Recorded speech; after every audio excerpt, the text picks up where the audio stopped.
आपका एक बार फिर से स्वागत है हमारे reader first RF live news में। आइए देखते हैं आज की बड़ी खबर। विधायक प्रकाश नायक के साथ साथ 22 अन्य प्रत्याशियों ने भी रायगढ़ से विधायक पद का चुनाव लड़ने के लिए पार्टी फोरम में अपना आवेदन जमा किया है। इनमें रायगढ़ क्षेत्र क्रमांक 1 से डीडीसी संगीता गुप्ता भी हैं।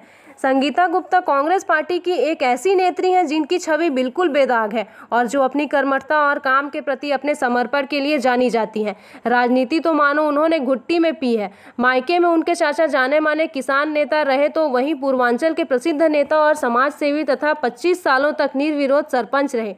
पूर्णचंद्र गुप्ता के पोते से उनका विवाह हुआ। उड़ीसा से ग्रेजुएट संगीता उड़ीसी नृत्य में जितनी कुशल है उससे ज़्यादा राजनीति में माहिर है। होम मेकर की भूमिका निभाते निभाते कब उन्होंने राजनीति में कदम रख दिया इसका उन्हें भी पता नहीं चला।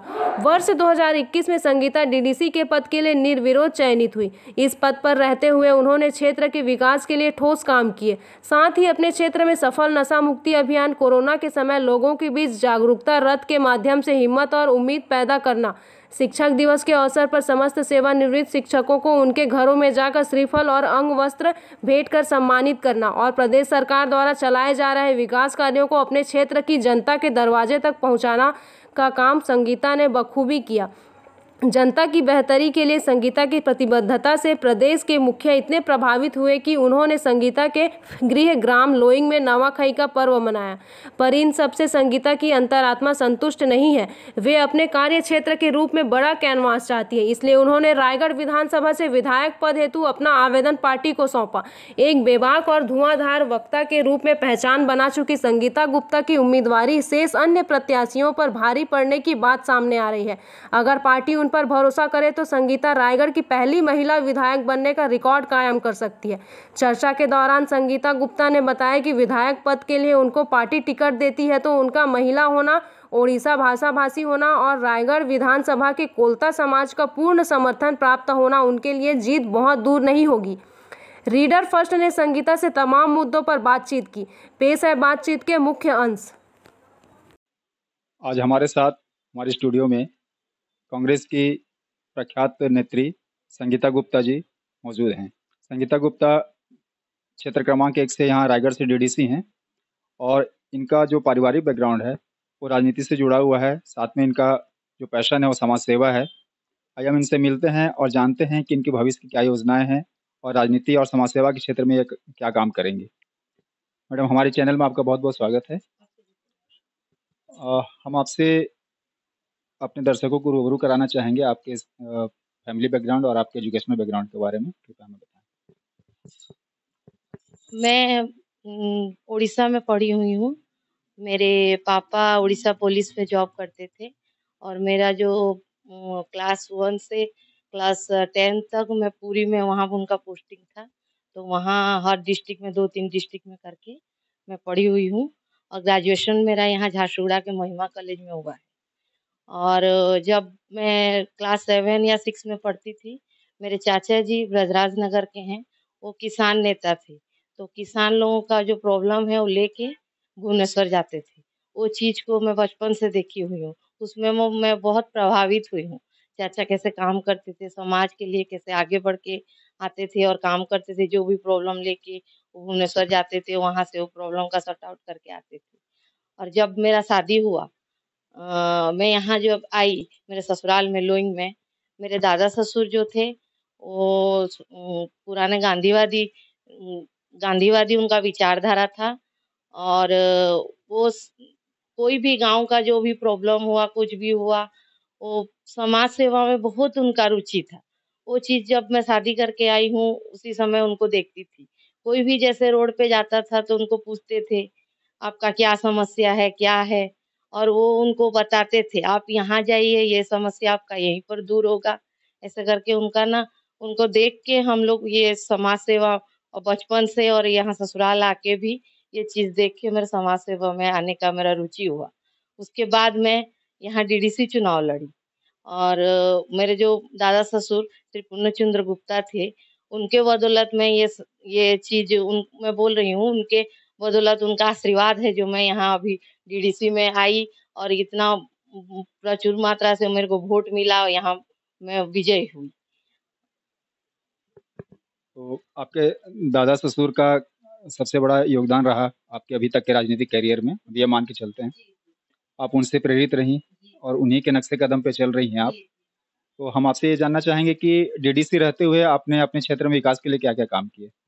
देखिए, डीडीसी रहते हुए हमारा जो विकास का जो काम आता है, हमारे जो जिला पंचायत में जो फंड आता है, मेरा हर क्षेत्र में जो गाँव में जो जहाँ हुआ, हमारे यहाँ तो सीमाबद्ध रहता है। कम जो बजट आता है, कम हिसाब से आता है और जितना भी आता है, हम लोग जहाँ पानी टंकी का, बोरिंग का, नाली का, जहाँ भी जो काम होता है महिलाओं के द्वारा गाँव में जाती थी, यहाँ गाँव में क्या समस्या है पूछती थी, उस समस्या को देखते हुए जो मेरे फंड में होता था वो चीज़ को मैं वहाँ करवाई हूँ। हर पंचायत में जाती थी। अभी आप रायगढ़ सीट से कांग्रेस के प्रत्याशी के रूप में आपने नामांकन दाखिल किया है।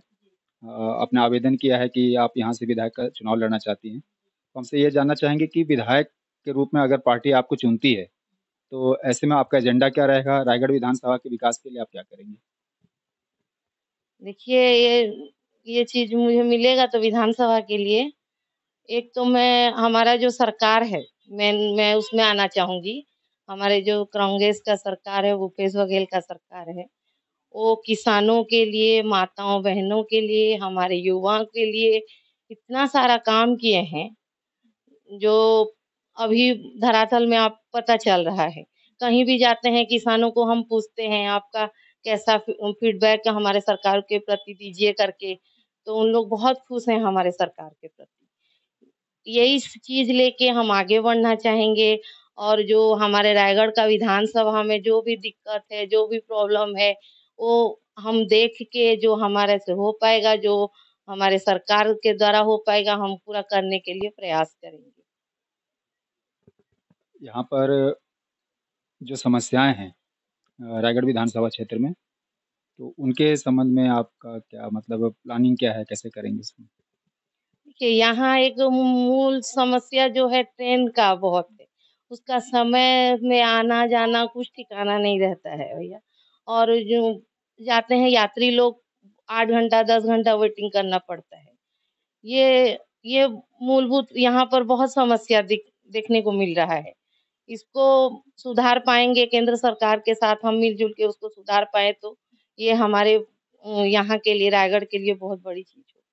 हाँ, आपने अभी जैसे ट्रेन की बात कही, यहाँ पर वास्तव में बहुत दिक्कत है और आप तो उड़ीसा से भी बिलॉन्ग करती हैं, आपका मायका वहीं रहा है और रायगढ़ के बगल में ही झारसुगड़ा है, बेलपहाड़ है, ब्रजराज नगर है और यहाँ पर अगर किसी तरह की कोई दिक्कत होती है ट्रेन को लेकर के, तो वहाँ की जनता बहुत जागरूक है और तुरंत आंदोलन करके उस दिक्कत को दूर करती है। तो ऐसा कुछ आप रायगढ़ के लिए सोच रही हैं? जी, ज़रूर। जैसे आप बोले हैं अभी ट्रेन के लिए बिल्कुल जैसे हम आंदोलन भी करेंगे, इसके लिए जो हो पाएगा, हमारे द्वारा जो भी हम लोग सहयोग कर पाएँगे, बिल्कुल करूँगी। अब ये बताइए कि रायगढ़ क्षेत्र एक ऐसा क्षेत्र रहा है कि जहाँ हमेशा से यहाँ विधायक के रूप में पुरुष प्रतिनिधि ही रहे हैं और आप महिला के रूप में पहली बार आवेदन कर रही हैं। तो आपको क्या लगता है कि आप जनता यहाँ आपको कैसा प्रतिसाद देगी? ये तो बड़ी बात है, अभी तक तो यहाँ पर पुरुष जितने हैं वो आवेदन करते थे। ये पहली बार है जो महिला इतने आगे बढ़ के आई हैं। हमारे विधानसभा के लिए बहुत बड़ी बात है, हमारे माताओं-बहनों के लिए बहुत बड़ी बात है। मैं जैसे आगे आऊँगी, मेरे पीछे और माताएँ-बहनें आएँगी और हमारे जितने माताएँ-बहनें हमको देख के आके आगे बढ़ेंगे, समाज सेवा करेंगे और वो भी ऐसे आगे बढ़ेंगे। आपका जो पारिवारिक बैकग्राउंड है, वो राजनीति से जुड़ा हुआ है और बहुत ही प्रतिष्ठित परिवार से बिलॉन्ग करती हैं और साथ में अभी तक आपने जितनी भी राजनीति की है, आपकी छवि बिल्कुल निर्विवाद रही है। तो ये आपके लिए एक बहुत बड़ा एसेट है, बहुत बड़ी संपत्ति है। इसको कैसे बरकरार रखेंगे? क्योंकि जब आप लार्ज स्केल पे राजनीति करेंगी, तो बहुत तरह के आरोप-प्रत्यारोप तो लगते ही रहते हैं। उनसे कैसे निपटेंगे आप? देखिए भैया, ये तो अब मैं डीडीसी भी उतना छोटा क्षेत्र नहीं होता।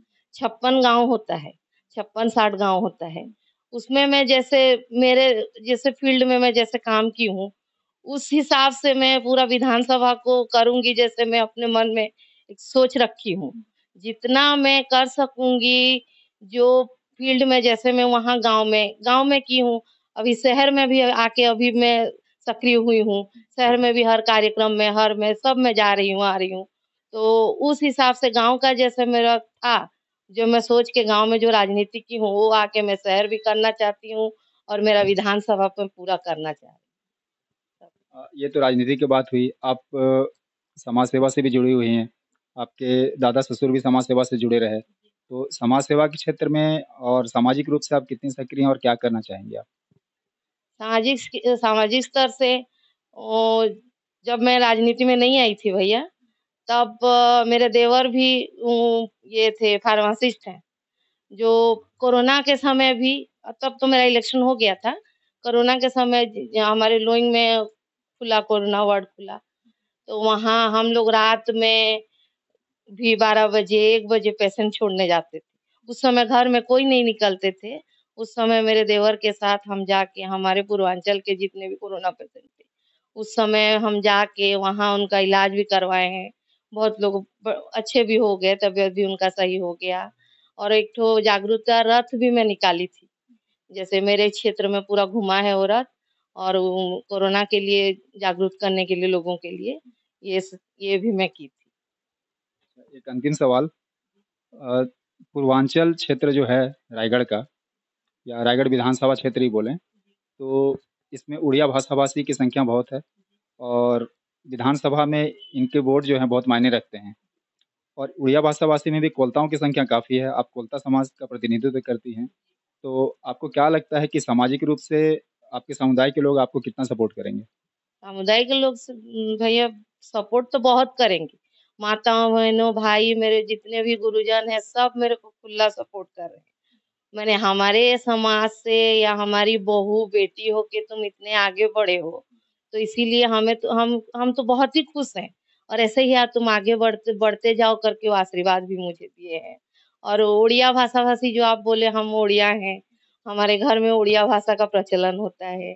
हमारे बच्चों जब बातचीत करना सीखते हैं, हम पहले उड़िया भाषा सिखाते हैं उनको। तो हम जितने जुड़ाव लोगों के साथ रख पाते हैं भाषा के ज़रिए, जितना क्लोज़नेस हो पाता है भाषा के ज़रिए, ओ उसमें और मेरे को बहुत लाभ मिलेगा। आपका बहुत बहुत धन्यवाद। आपने हमारे सवालों का जवाब दिया।